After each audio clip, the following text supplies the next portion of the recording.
కేరళ ప్రభుత్వం మన తెలుగు రాష్ట్రాలపైన ఎంత చీకొట్టినా కూడా, ఎంత అవమానించినా కూడా మనం శబరిమల వెళ్ళి ఆ అయ్యప్ప స్వామికి ఇరుముడైతే సమర్పిస్తున్నాం.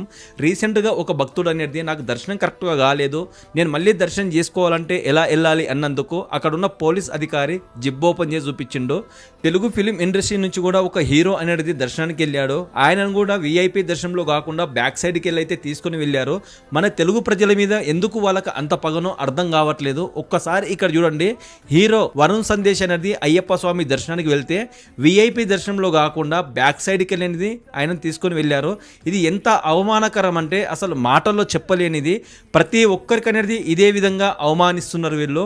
అసలు మన తెలుగు రాష్ట్రాల ప్రజలు అక్కడ లేకపోతే ఆ శబరిమలలో అనేది మొత్తం బోసిపోతుంది, అంత జనాభా అనేది తక్కువైపోతుంది. అలాంటిది మన తెలుగు ప్రజలపైనే వీళ్ళకి ఎందుకు అంత పగనో అసలు అర్థమే కావట్లేదు.